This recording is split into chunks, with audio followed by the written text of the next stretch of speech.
Well, it looks like Michigan State is set for another recruiting blow, and there is just no way to put lipstick on this one, guys. I'm very sorry.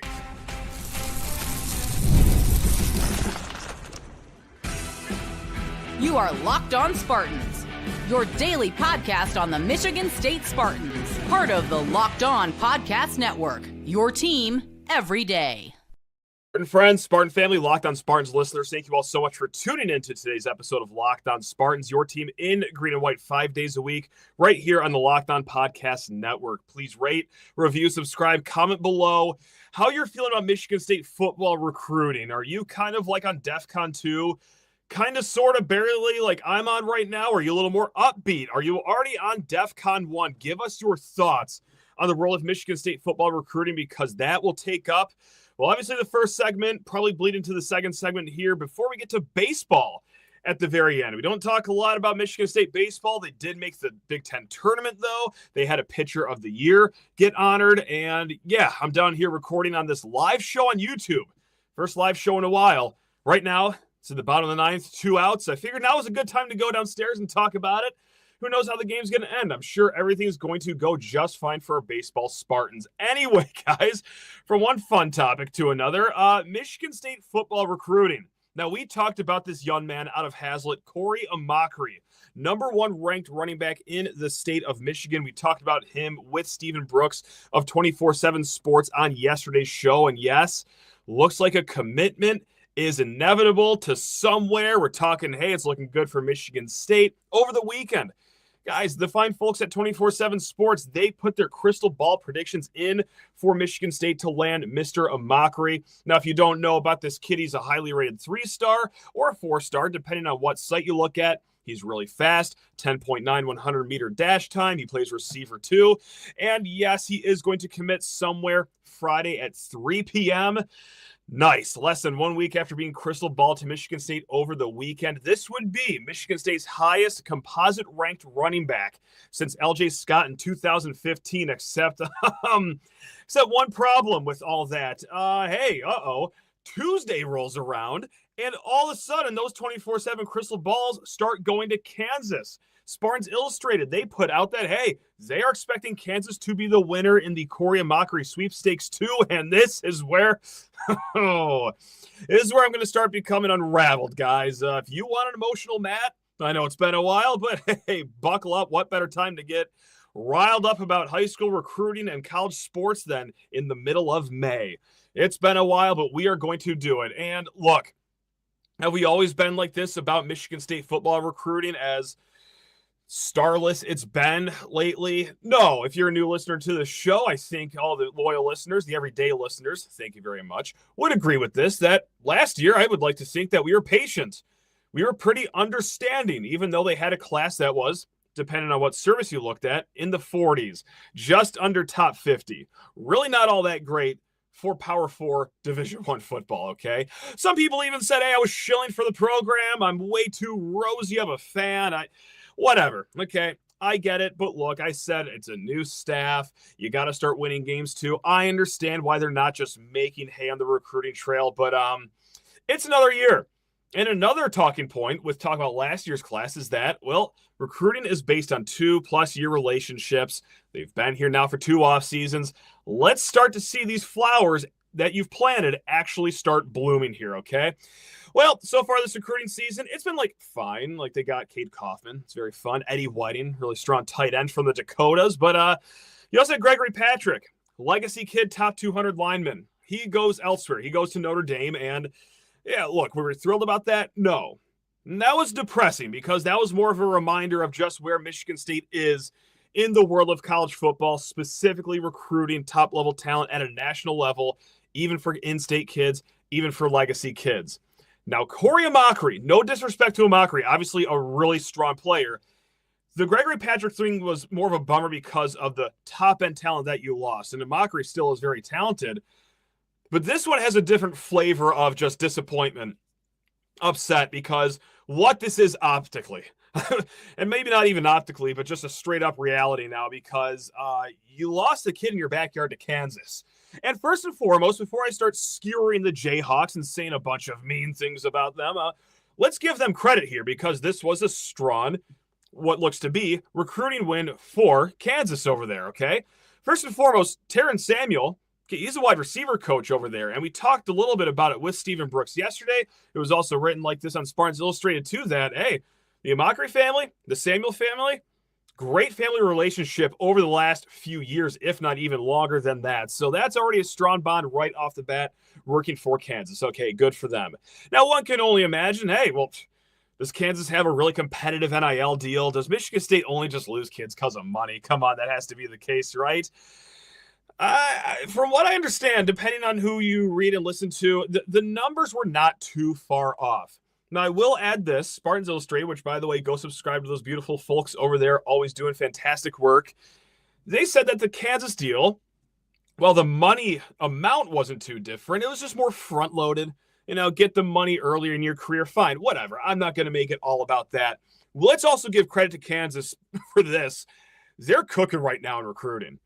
Like, go ahead, fact check me if you want, but right now they have the 8th ranked class, not in the Big 12, but nationally. They have the number 1 class in the Big 12 right now. Now, of course, that will change. They have 15 commits right now, and only 2 of them are 4-stars, but still, they are filling out their class early and efficiently. You got to give them credit for that. And amongst all of that, guys, none of them are running backs of those 15 commits. So they are clearly prioritizing Kory Amachree, well, kind of like Michigan State was.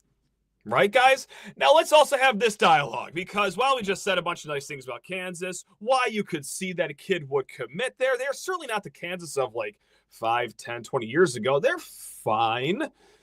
But that's just it, guys. It's Kansas.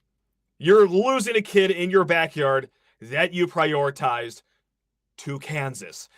Now, is that going to be okay with everyone? That I'm a little upset, that I'm kind of rubbed the wrong way, and I don't really think highly about how things are going on Michigan State's end right now? Because I know that a few people got a little riled up after I got just a little upset about the Gregory Patrick thing. Is this going to be okay with everyone? That I'm just a little peeved and a little very concerned, actually, that Michigan State recruiting is losing these kind of kids?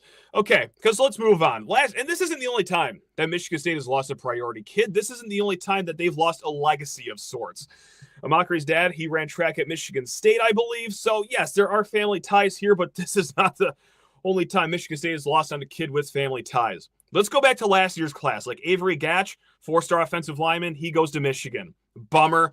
Of course it is. But you know what? Fine. Michigan State staff just got here. Michigan just won a national title. You could see how that happens. The Strayhorn kid, Caden Strayhorn, honestly, I could not have cared any less about that. So, okay, you know what? I can see why a kid wants to pick a good program like Michigan, especially where Michigan State is right now. Whatever. Fine.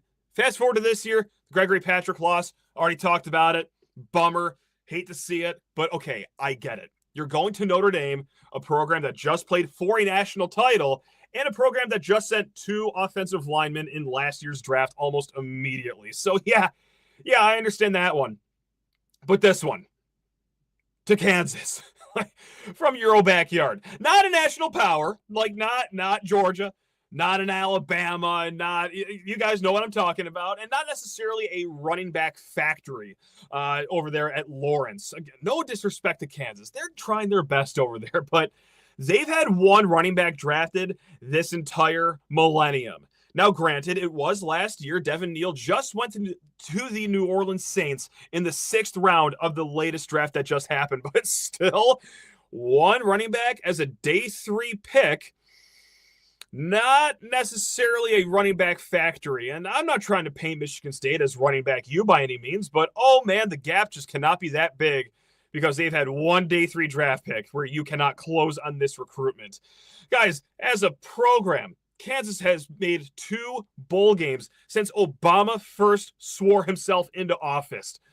Okay, guys, they went 5-7 last year. They didn't even make a bowl game. So, yeah, I get all the talking points, and we are going to go through all these talking points that you guys had. Like, hey, well, Not every kid wants to go to college close. Or, hey, Matt, Kansas has just won more lately. You got to get to terms with that. Or, hey, Michigan State can't hit every single recruit. But first, before we get to all that, guys, need to talk your ears off about FanDuel Sportsbook, America's #1 sportsbook. The NBA playoffs are in full swing, and every night delivers highlight-worthy performances, major momentum shifts, and can't-miss moments. Whether it's a game-winning shot or a breakout player, there's never been a better time to get in on the action than with FanDuel. Now, FanDuel makes it so easy to stay in the game before tip-off and live. Guys, with player props, performance trends, and same-game parlays, fans have more ways than ever to play smart and win big. Now, some of my favorite wagers out there, you guys might already know this, it's not just the first basket score, but sure, that's all fun and well, but how about method of first basket score? Yeah, I like Jalen Brunson not just to score the first points in the Knicks' next game. How about from the free throw line, though, to really juice up those odds? Now, guys, if you're new to FanDuel, it's a perfect time to sign up. Head over to FanDuel.com and place your first $5 bet, because if you win, you will get $200 in bonus bets. Make every moment more with FanDuel, guys, an official sports partner of the NBA. Now, let's keep talking about Michigan State's latest great news on the recruiting trail. Kory Amachree committing somewhere on Friday. It's not looking like it's Michigan State. So, guys, I said something just really quick on Twitter like, hey, this is a great way to finally get people talking about Michigan State football. Who's lacking juice largely is get a priority kid out of your own backyard to commit to Kansas. And I know it. I see the tweets. I'm in some side conversations and group chats, too, where we're talking about Michigan State like the mentally healthy individuals that we are doing this in the middle of May. But yeah, guys, like I get it. Not every kid wants to go to college close. Okay, like if Michigan State was 5 minutes away from my home, not sure I would have gone. Who knows? This is not about me right now. But I think it's interesting that it seemed pretty mutual. Like, this isn't like Amachree shut down the recruitment to Michigan State early on to realize this wasn't for him. He was on campus last week, like still conversing with coaches is as early as this week. So, yeah, I think there was interest to come to Michigan State, no matter how close it was. And, oh, yeah, by the way, convincing a kid, I don't even care if he lives on the other side of Hagedorn, to come to Michigan State is part of recruiting. You got to do a little bit of convincing and some work for maybe situations that kids aren't 100% bought into to get them on your campus. So, no, I'm not going to make that a talking point. And also, yeah, I've seen this, guys. Well, hey, Kansas has just won more lately. Deal with it. This is just the state of the two programs right now. Kansas is on the rise while Michigan State is just kicking rocks over there. Okay, I get it, guys. And we've said as much, too. Winning solves everything. This is going to be a pretty big part of Michigan State football the next few years, is out of the portal, out of high school recruiting. To get kids onto your campus, you need to start winning football games. You need to start putting kids in the NFL, okay? So I get that winning solves everything, but lack of winning also can't be the excuse for every single thing that happens, okay? Kansas, how many seasons in the last 4 years under Lance Leopold have they gone above 500? Again, like the greatest Kansas has been in a generation, how many times have they been over 500 in the last 4 years? Once. They went to a guaranteed rate bowl. They won that, so there we go. Good job. They went 9-4 that year. And then runner-up in the Liberty Bowl the year before that. Guys, a guaranteed rate bowl trophy and the Liberty Bowl runner-up trophy cannot make for a mountain so insurmountable between you and that program where you just chalk it up to, oh, well, it's just because they've been winning and we haven't. Again, we're talking about Kansas, a team that just went 5-7, like Michigan State did last year. Not Ohio State. Like, not Notre Dame. Like, Kansas. Like, that's who we're going against here. And don't make lack of winning an excuse for everything, because you want to keep it just the conversation on recruiting right here. Go ask Maryland. Maryland, a team that is just straight up not great, like a third-tier Big Ten program, how they landed the number 2 overall kid in the class so far. I'm sure he'll flip and decommit elsewhere, but the fact that they have his commitment right now, tell me how Maryland has got that. Okay, kids from Baltimore in their backyard, just like Amachree is here. Or, hey, just go ask Houston, a team that hasn't made a bowl game in a little bit of time, how they have the 3rd-ranked kid in the nation, the number 2 overall quarterback in the class. Yeah, I get it. Winning is going to solve a lot. Maryland's not doing a lot of it. They're just doing fine getting kids out of their own backyard. Houston, okay, a little bit of a hiccup there for the Cougars. No problem getting the number 2 rated quarterback. I think you can get a running back that's just inside the top 400. That is a top priority for you, because this is the third talking point that's driving me up a wall here. Maybe it's just because we've talked about it so often on this show, is that, hey, well, Matt, come on, you got to understand, MSU can't hit every single recruit. You got to grow up, man. But before the steam starts coming out of my ears, I'm not asking they hit every single recruit. I know that is impossible, okay? But what we've talked a lot about on this show, going back to last offseason, when it was official visit season, and wow, Michigan State really doesn't have like a high number of kids coming in for these June officials. Well, that's because, and you can go back and check the numbers at Oregon State, they kept the official visit weekends low because they really prioritized battles with kids that they really thought that they had a good chance of winning the commitment of. They didn't go out and bring a bunch of kids that they only had like a 3% shot of winning just for the sake of having them on campus. No, they are deliberate with their recruiting battles, and they get in the trenches with kids that they really have a high shot of. So when you do that, when you are casting a small net, you got to make sure that you hit on the higher ranked kids here. Just like we said, Amachree, depending on where he is, what website you look on, either 4-star, highly rated 3-star, that's still one of the better kids that you are after. You have to hit on these kids. Because, guys, as we are looking ahead, this is also maybe why I'm a little bent out of shape too, is because I'm looking into the future here of National Signing Day. Right now, Michigan State is 17th in the Big Ten out of the 18 teams for the 2026 class. They are 61st in the nation. Now, I'm not screaming about that. I know that's going to change. I know that's largely because they only have 4 kids in their class, and they're going to add double digits by the time that signing day does roll around. I'm not pulling the fire alarms because they're 17th and 61st right now. No. My concern comes with this is, will this even be a top 30 class? Because, when we're talking about what we need to see this next season, it's A, make a bowl game, A, let's get in the top 30 of the recruiting rankings. How hard can that be? I don't know how that's possible now, getting to this point. Not to make a whole referendum and that Kory Amachree was the make or break for a top 30 class, but hear me here, guys. 24/7 Sports says that you have 2 4-stars that are on schedule to visit in June. Just 2. And those guys, Carter Gooden, and then David Schwarzel. I'm sorry, I'm stumbling over my words here. Carter Gooden, David Schwarzel, 2 edge guys. They're the 4-stars. Okay, if you want to go to Rivals, they tell you that 3 4-stars are visiting campus in June. Eddie Whiting, Gooden, and then a safety, Desarian Ellis.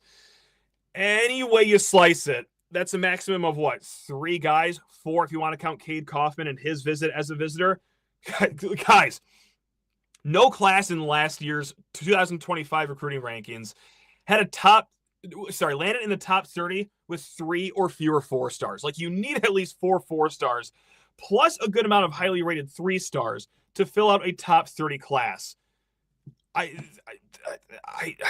don't know how it's done here.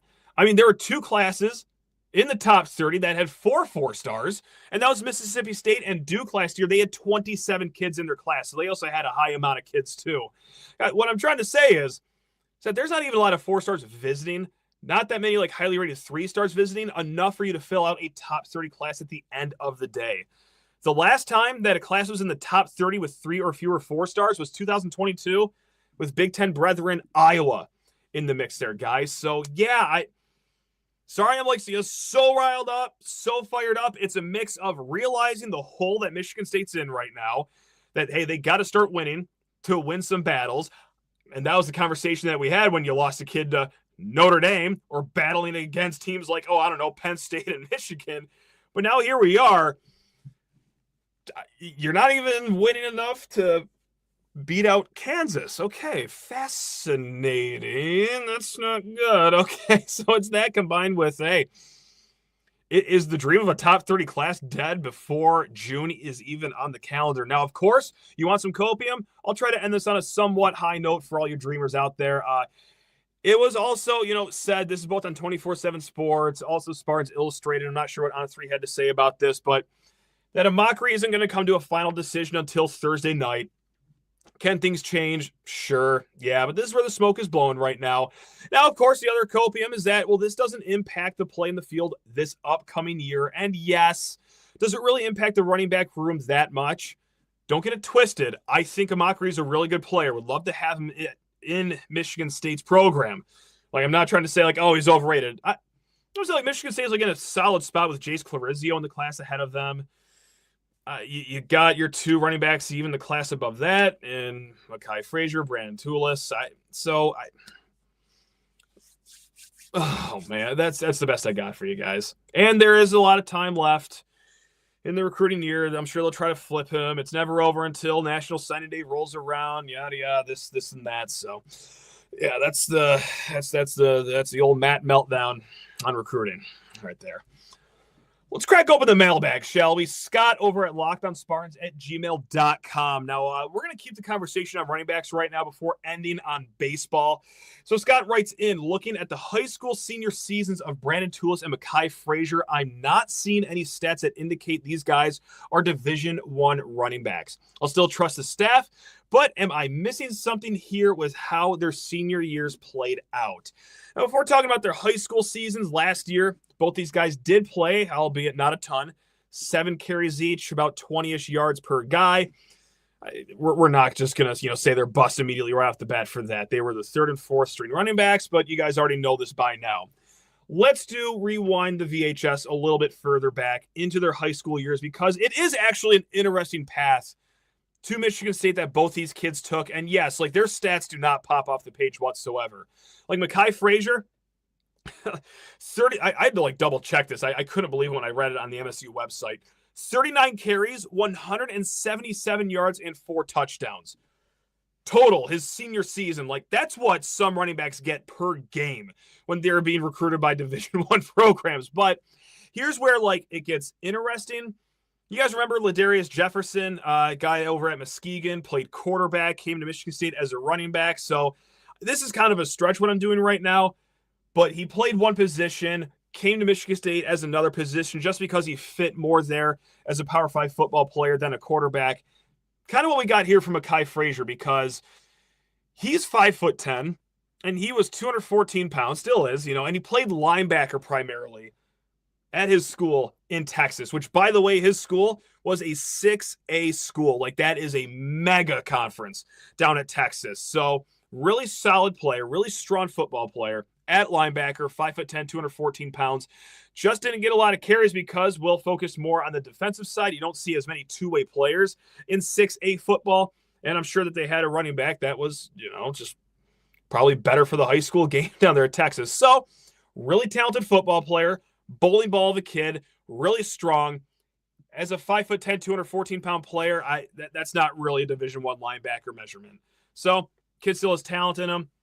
Trying him out at running back. I'm not here to tell you it's for sure going to work. I'm telling you that's how he got to a Division I program like Michigan State with just having 39 carries as a running back. Now, Brandon Tulis, pretty easier to talk about that. 6'1", 225 pounds. Now, he played 5A football down at Frisco, Texas. He was just plagued by injuries his senior year. Did not really play a ton, if at all, his senior year. Now, his junior year, 680 yards, 9 touchdowns beforehand. But yeah, I'll read off the measurements again. 6'1", 225 pounds. He's a bowling ball of a running back right there. So I do appreciate the question. I mean, because it is unusual to see guys with those kind of stats and lack of impact senior year to be running backs at the next level. But hey, that's just what we got going on here. Not here to tell you that's going to work. I'm just telling you that was their path to Michigan State here. So really do appreciate the email. Now, let's end here. Let's end on baseball. And if you caught the start of the show, I joked that, hey, it's the bottom of the 9th, 2 out. Surely it went fine. What an absurd end of the season that was for Michigan State. But look, we're going to focus on the positive side right now. Okay, we're gonna bloom a rose here at some point in this show. We are gonna be upbeat here. So let it just be for the next 2 minutes before I talk about how the season ended. Because, hey, guys, Joseph Zerwa, he was named the Big Ten Pitcher of the Year. He was actually the only unanimous All-Big Ten first-team selection. So not too shabby for Mr. Zerwa. Now, he went 8-3 this year, 2.31 ERA, 98 strikeouts, and 85.2 innings. And then, guys, 14 starts, he had a .96 whip. Woo! So this guy was actually at one point a Vanderbilt commit in the transfer portal this offseason, but Graham Couch actually did a great piece on him for the Lansing State Journal. Go ahead and read that. But yes, he just wanted to finish what he started here in East Lansing. Going to pay off for him. I mean, you guys just heard the stats that I rattled off. He's going to be either in the second or third round of the MLB draft, depending on what mock drafts you look at. But yeah, I mean, good things in the future and the present for Joseph Zerwa right now. Now, he pitched against Nebraska to open up the Big Ten tournament today. 3 earned runs, 6 innings, quality start for Zerwa, okay? And, well, he helped Michigan State get to the second Big Ten tournament in the last 3 years. So for a team that's really been struggling to do that, that is something of note here. And I got to say, it was a pretty gritty way for them to make the tournament. They had to beat Minnesota. They did it in a walk-off fashion for that 12th place spot in the Big Ten tournament. And more so, they went 3-3 down the stretch against top 25 Oregon and USC combined to end the season. So I know that going, 500 over 6 games really isn't anything all that impressive. But when it is against 2 West Coast top 25 teams, okay, you know what? Round of applause. There we go. That's good. Now, unfortunately, the season ended, kind of, sort of, on Tuesday. They do play Thursday again against Oregon, but that is going to be a completely irrelevant game thanks to the somewhat bizarre format this Big Ten tournament is. There's 3 teams per pool. If 2 teams are tied at the top, both have 2-1 records, it just goes to the higher seeded team. Michigan State's the lowest seeded team in this whole tournament, so even if they beat Oregon, they beat Nebraska, one of those other teams are going to be 2-1 too. So whatever. So anyway, guys, how this game ended. If you watched the Big Ten Network, you're probably still trying to scrape your jaw off the floor. They were up 1 run, bottom of the 9th, runner on second, 2 outs. Line drive to right field, and I know line drives can be hard to catch. Sure, this one was right to the right fielder, and it popped right out of the glove. Tyne run scores, fast forward an inning later, and they lose in the 10th inning. And folks, you could really see why and how this Michigan State team led the Big Ten in errors. I feel horrible for the kid. I'm sure he's not going to sleep well for the next few days. I'm not going to name the kid because if you don't follow Michigan State baseball, what good is it for me to just, throw the kid's name out just for you to be really upset at? But wow. Oh, I feel horrible for the kid because he also had a real strong circus catch to end the 7th inning. But, oh, man, what a microcosm of the season for Michigan State baseball that was. Just hit right to you. Get out of the game. All eyes on number 1 seed Oregon on Thursday. We beat them. We're going to go to the semifinal round of the Big Ten tournament. But no, it pops right out. Oh, what do you do with this program? Again, awesome that they had the pitcher of the year. That's great. I do also want to mention Ryan McKay, second team All Big Ten, strong sophomore infielder. Had an OPS north of 900 this year. Solid year for him, but oh boy. The fact that we are championing 2 Big Ten tournament berths in the last 3 years because it really is not that much greater in the recent history. You want to stretch that back to a full 10 years? Not looking that good. Wonder how high of a priority baseball is going to be on the athletic director's to-do list and any personnel changes that they might want to have here. I truly don't know. I don't even know if they'll care. Anyway, guys, that's baseball talk. I'm sorry we don't talk a lot about this program. Really thought it was going to be an upbeat conversation here until 2 outs in the 9th inning. But yeah, that's what we got here, guys. All right. I promise it always isn't like this on Locked On Spartans. If you are a new listener, we've had a lot of upbeat, optimistic shows, especially this week. We talked a lot about Aiden Childs to start the week. Really like the way that he is going to traject. And it's not just me. No. Get a great X's and O's, guys, from Spartans Illustrated. Chase Glasser, we talked about that earlier in the week. And, guys, yeah, we're going to get after it with some more content, some more episodes for you guys later on this week. Because, yeah, we do this right here, Locked On Spartans, 5 days a week. Now, take care of yourselves. Love you all. Go Green.